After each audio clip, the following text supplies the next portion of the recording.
Здравствуйте, любители животных!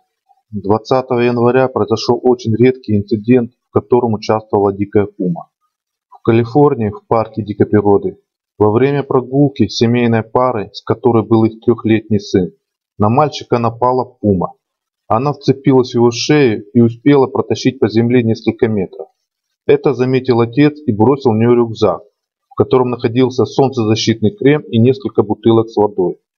Животное сразу же бросило ребенка, схватило рюкзак и забралось на дерево, с которого было совершено нападение.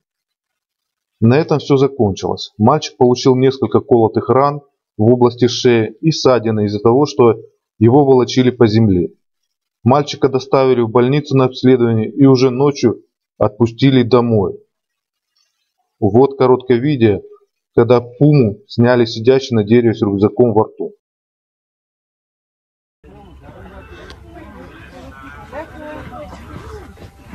He won't bother you.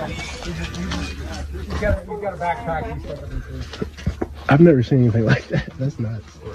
He's just standing there with a backpack, dude. Вот где-то здесь на дереве пума. Ее сейчас не видно, сейчас приблизят, ее станет видно. Oh my god, wait, that's so terrifying. Hello, buddy. Пуме не так повезло, как мальчику. Через час после нападения ее застрелил помощник шерифа. Тело животного было доставлено на судэкспертизу в Сакраменто.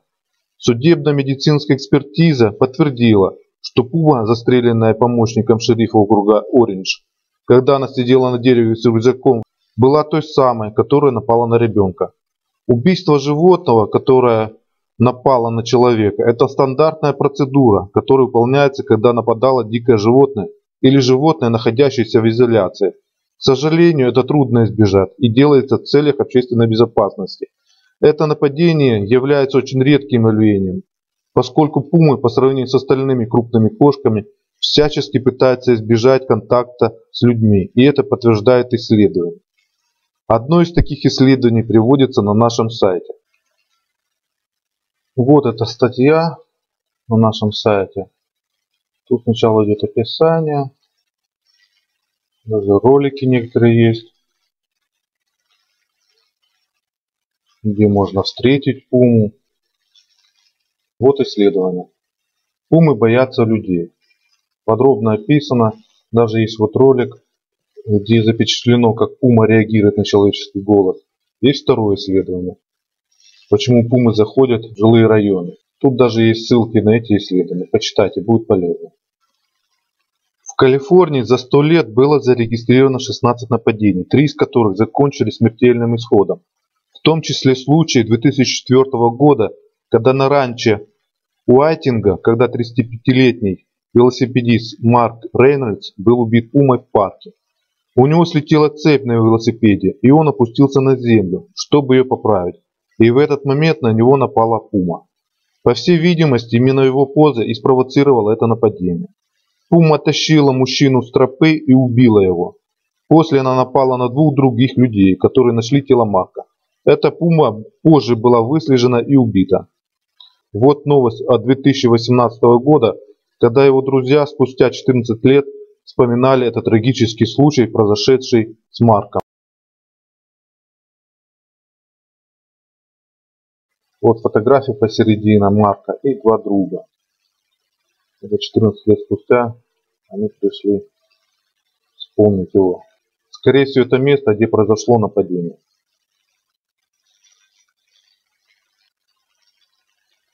Пумы наиболее часто нападают именно на велосипедистов и бегунов, которые появляются в американских парках.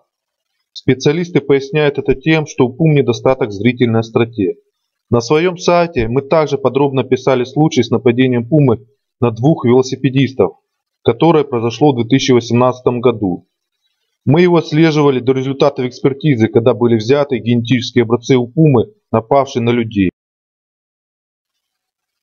Вот эта статья.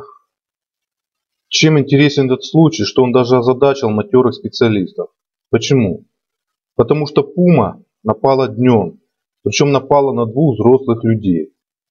как происходило само нападение. Значит, два велосипедиста ехали по горной местности. Они заметили, что за ними следит пума. В конце концов они остановились, один из них ударил даже животное велосипедом.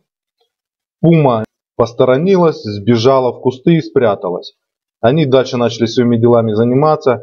В конечном итоге пума выбежала из кустов, напала на первого, скажем так, велосипедиста, повалила на землю. Второй велосипедист это увидел, бросил велосипед и стал текать.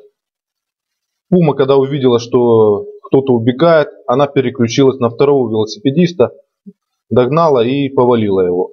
В это время первый велосипедист просто поднялся, сел на свой велосипед и уехал. Вот это какая бывает взаимная помощь у людей иногда. Дальше что тут есть?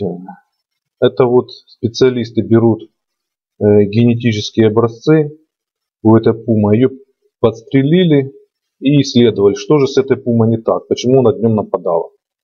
Первая же версия, конечно, это было бешенство.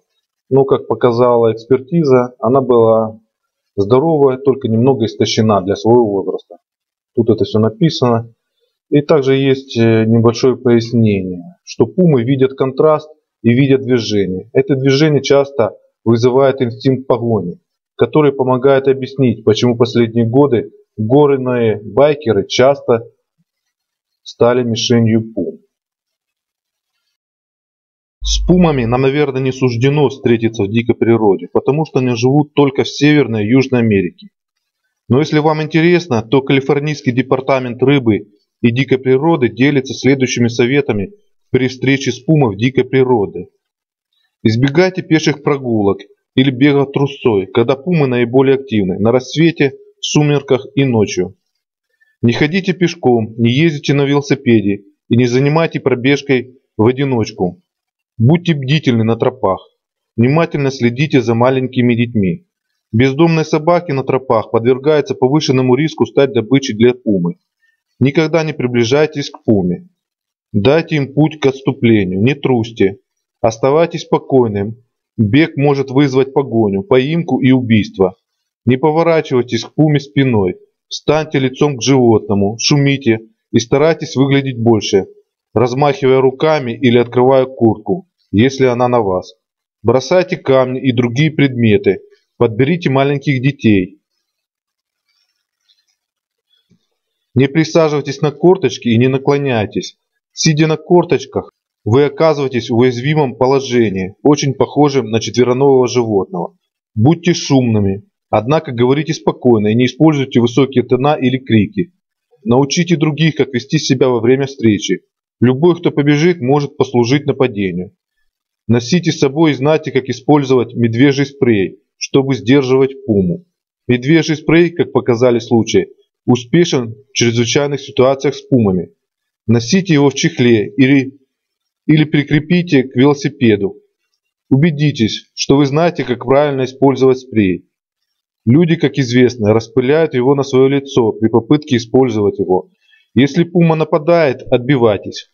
Исследования показывают, что многие потенциальные жертвы успешно отбивались камнями, палками, садовыми инструментами, даже чернильной ручкой и голыми руками.